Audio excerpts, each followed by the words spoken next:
पढ़ना चाहिए तुम्हें।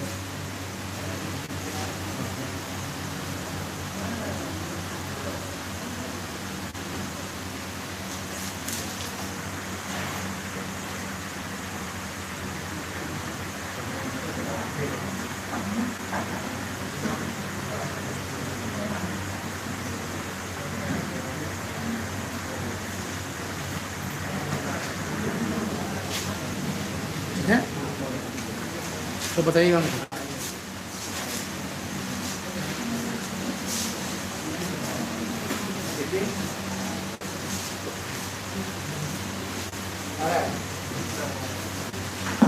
ठीक है,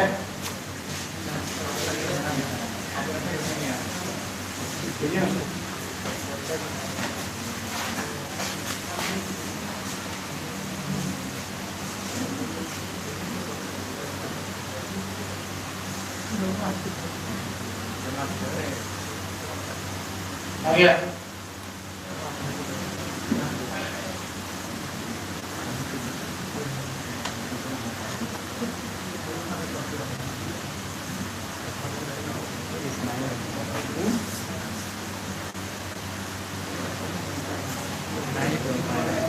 नहीं आ रहा है, ज़्यादा दिन करने को शर्ट वही आ रहा है, हफ्ता नहीं आ रहा है ज़्यादा दिन। आ रहा है। जूम कर पकड़ो, जूम कर, जूम करो ना, ज़्यादा दिन करने पर आपका फेस नहीं आ रहा है। थोड़ा जूम करो ना भाई। इस सप्ताह में हम सब सुधार करवा देंगे, उसके बाद लाइव क्लास में रहेगा। क्योंकि यदि इंजीनियर को बुलाया पटना से, बुलाने में तो कल बोला था आने के लिए नहीं आया। Good morning Champaran. और कल जो पढ़ाए थे उसको देख लीजिएगा, आवाज के लिए थोड़ा प्रॉब्लम होगा तो कान में कम से कम समझ सकते हैं आप लोग। दूसरी भाषा में उसको बोला गया है गुरुत्व जो है उसको लगा के सुनिएगा। मैंने कल बताया था 10 पोएम है और उल्टा से पढ़ाए थे क्योंकि सिलेबस का लगभग 30% कटौती होने वाला है। और सबसे पहला जो है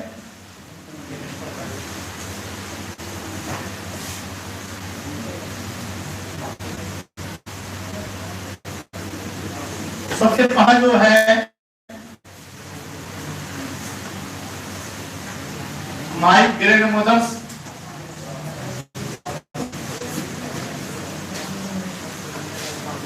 हाउस। माय ग्रैंडमदर्स हाउस और इसका अर्थ है मेरी दादी माँ का मकान। मैं इसको ऑब्जेक्टिव के लिए बताऊंगा, ध्यान देना आप लोग। मेरी दादी माँ का मकान। और जो कविता है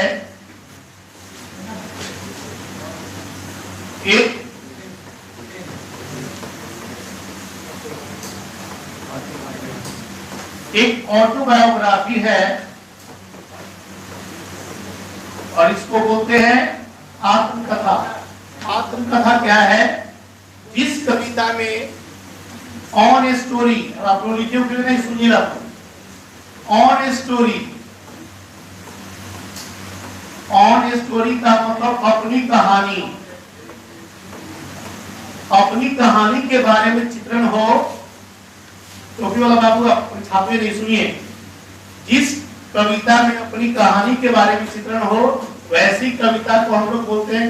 आप घर पे भी रह के थोड़ा सा आवाज का प्रॉब्लम होगा तो मैं सप्ताह में दूर कर दूंगा, आपको कहीं भी दिक्कत नहीं होगा। जिस कविता में अपनी कहानी का चित्रण हो वैसी कविता को हम लोग बोलते हैं ऑटोबायोग्राफी, आत्मकथा। और इस कविता को लिखने वाली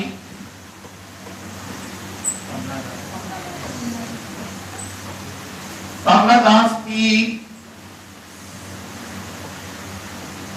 जो रहती थी हमेशा उदास, क्योंकि दादी माँ नहीं था उनके पास और कभी कभी खा लेती थी पास पास और सोती थी बरामदे के पास। एक जोक है, कमेंट इसको ही समझना भाई। और वो कमलादास ने अपनी दादी माँ के बारे में इस कविता को लिखा है। और हर बच्चा, वो पोता हो या पोती हो, अपने दादा दादी की आंखों का तारा होता है। क्योंकि कहावत है हमारे गांव में, बेटा को लोग बोलता है मूलधन, और पोता पोती को लोग मांगता है ब्याज। लोग मूलधन को छोड़ सकता है, लेकिन शायद ब्याज को लोग कोई छोड़ना नहीं चाहता है। इसीलिए हर पोता पोती अपने दादा रिश्तेदार लगाव रखते हैं। मैं भी कभी अपने जमाने में, जमाना तो मेरा अभी है, क्योंकि मेरी दादी माँ 1.5 साल पहले गुजर गई, और शायद अपनी माँ से भी ज्यादा हम अपनी दादी को प्यार करते थे। वो अभी बहुत ज्यादा हमको मानती थी, और हर पोता पोती अपनी दादी माँ से ज्यादा लगाव रखता है। और एक कविता भी इसी पर है। और मैं पढ़ाने के पहले, क्योंकि इसमें दादी माँ की मृत्यु के बारे में है, कमलादास ने इस कविता के माध्यम से एक मानविक चित्रण किया है।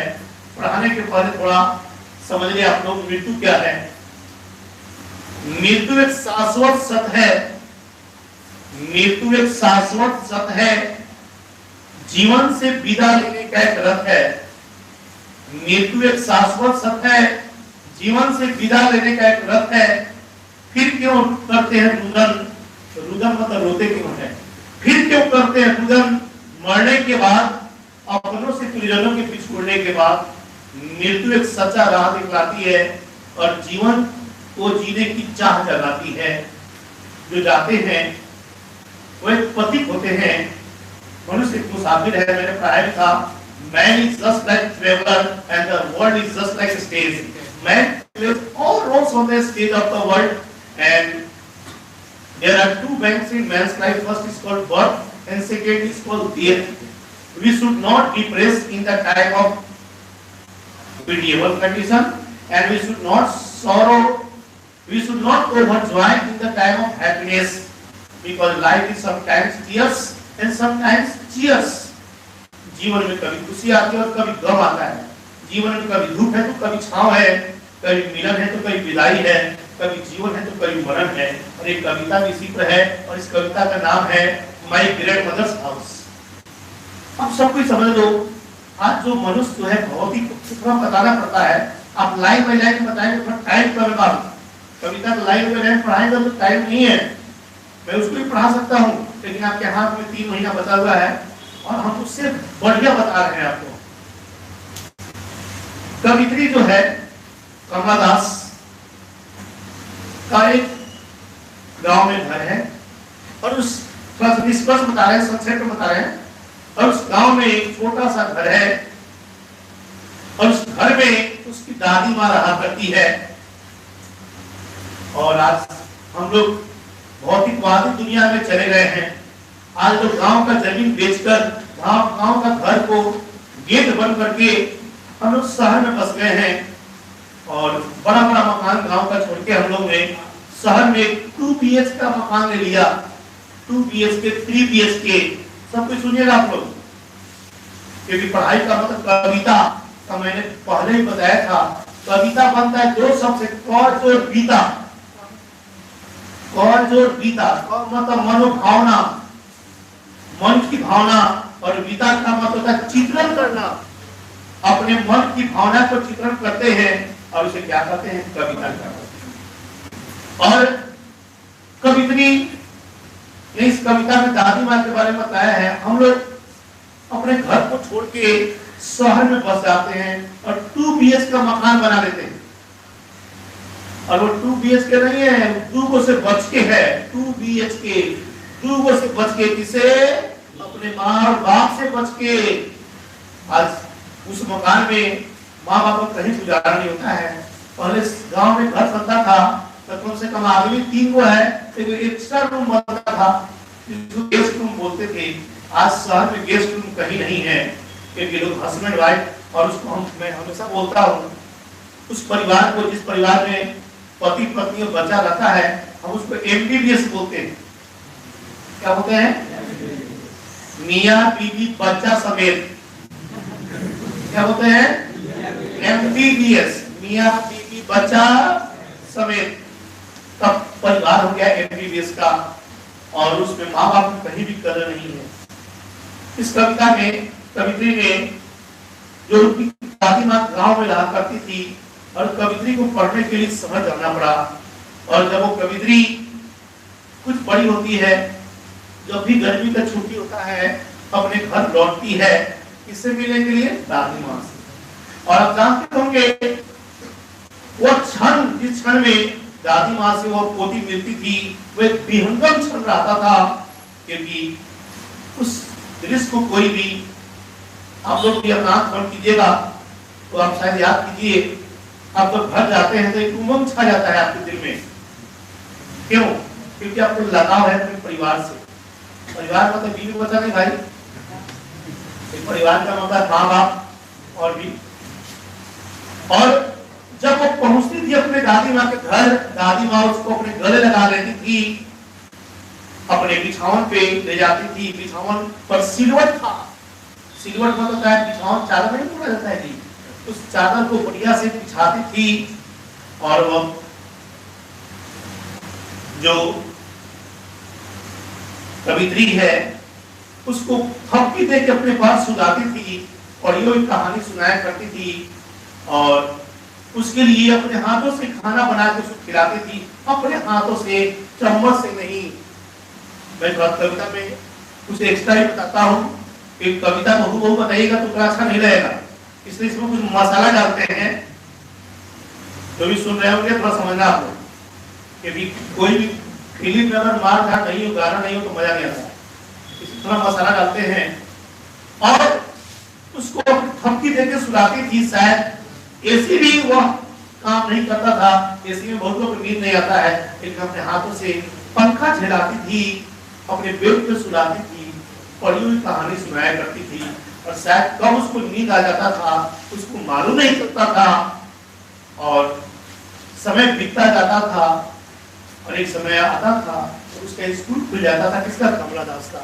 और वो जब जाने के लिए घर से जब निकलती है, वो दादी अपने आंचल से कुछ पैसा निकाल के उसे पोती को देती थी, और जाते जाते उस एक जंगला के पास बैठ के, इसमें है कविता लिखी हुई है, एक दरवाजे पे बैठ के अपने आंचल से उस आंख को पोंछती थी, क्योंकि उसकी पोती उस घर को छोड़ के जा रही थी। और शायद यह दृश्य आप भी कभी महसूस किए होंगे, और इस कविता के माध्यम से, और मेरे आंख से आंसू भी आ रहा है क्योंकि हमको दादी माँ की याद कर रहा है।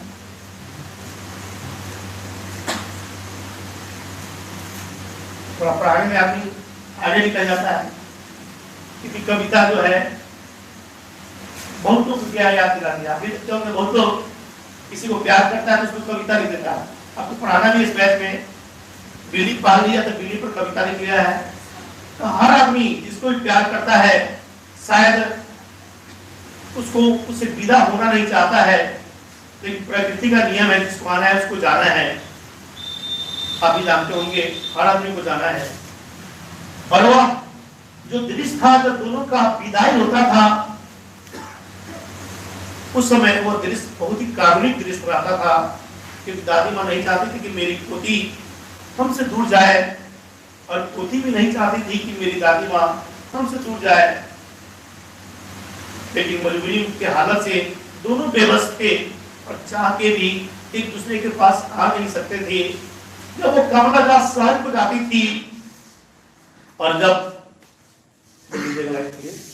कमला दास शहर को जाती थी, और जाते हुए वह एक प्रकार का दर्द को लेके अपने साथ जाती थी। बोलो लाइट तरीके उसको, दर्द को लेके जाती थी, और उस समय वह महसूस करती थी कि कोई याद उसके पास है, और वह याद को अपने पास लेके जाती थी। उस दिल के किसी कोने में अपनी दादी माँ की याद को लेके जाती थी।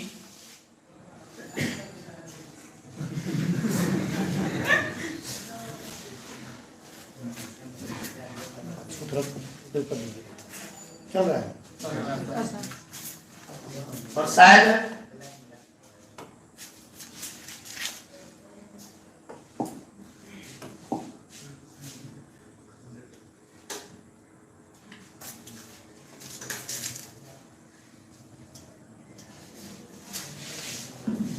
कम करो ना, लाइट कम करो।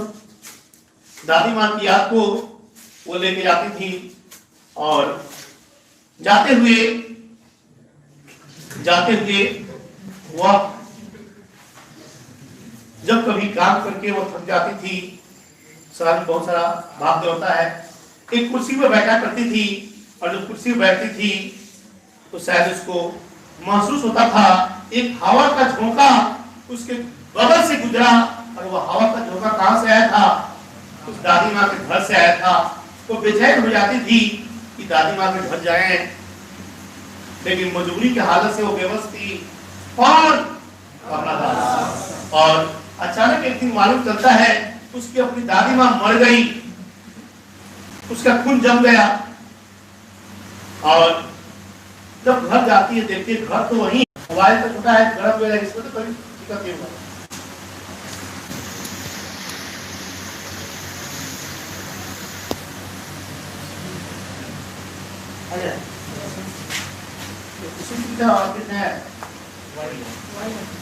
थोड़ा सा अभी बोलते हैं शाम को करने डिस्टर्ब हो जाता है।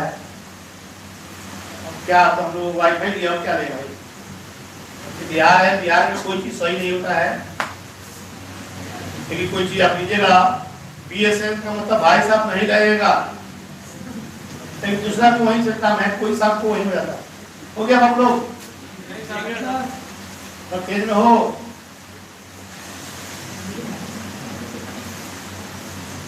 आज थोड़ा सा इसके बारे में बताना है। कल से इसका 2 दिन में एक कविता लिखने का आपको। एक कविता कितना दिन में? 2 दिन में लिख रहे हैं। थोड़ा सा कहानी में बताने में आदमी आगे निकल जाता है।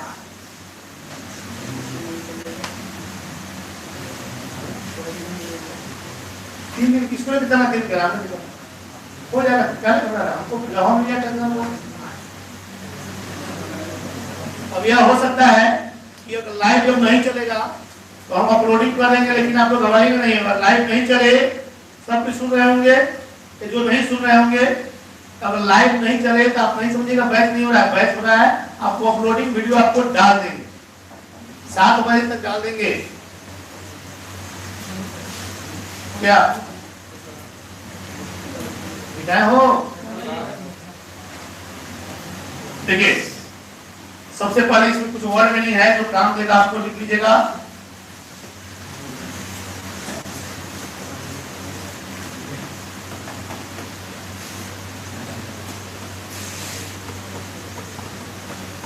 सिंपल कविता में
ज्यादा इसमें वर्ड में नहीं है। साइलेंट का मतलब शांत या खामोश। रिसीव का मतलब ग्रहण करना। कंपोज मतलब लिखा गया।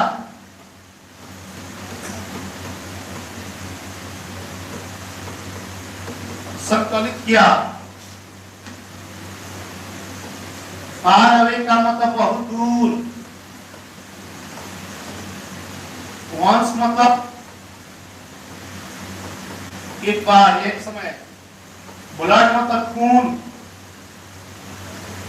रक्त भी बोलते हैं। अमाउंट का मतलब के बीच। मेमोरी मतलब स्मृति। सेटल मतलब बस गया। इन रिमेंबर ऑफ, याद में, एलोन अकेला या सुनसान। शौक का मतलब झटका, ये शौक है, इसका मतलब होता है झटका।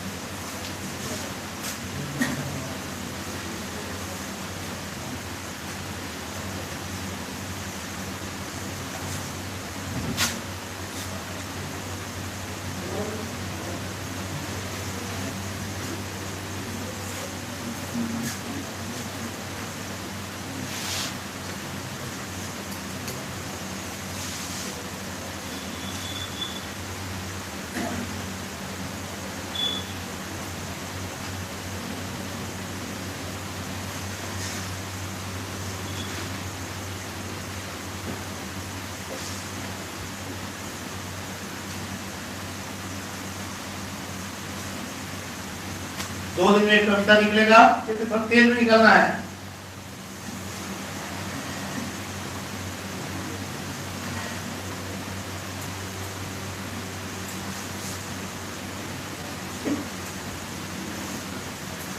हो गया हो?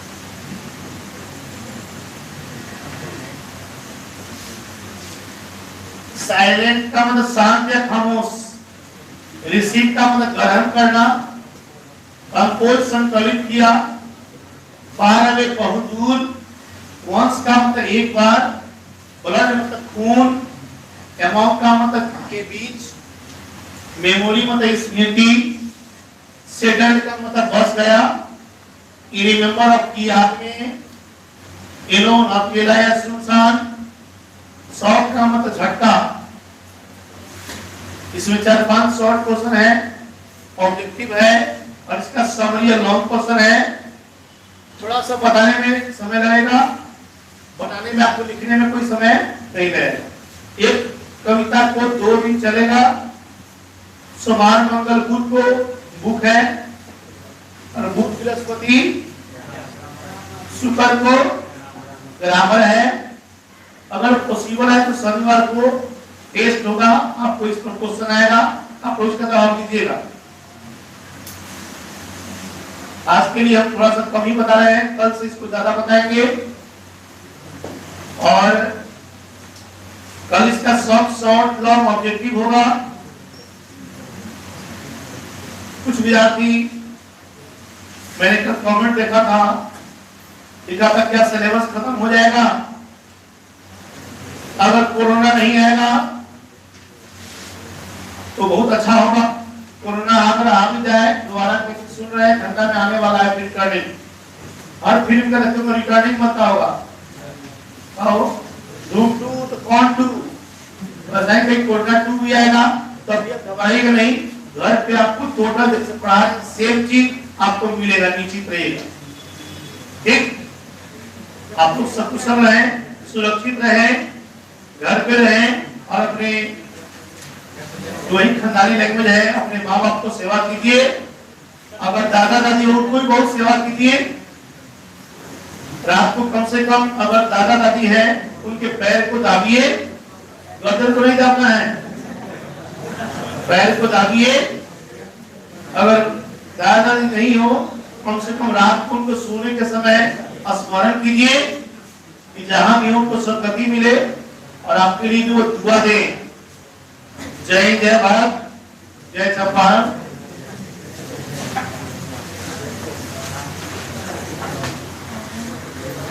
तो कॉलेज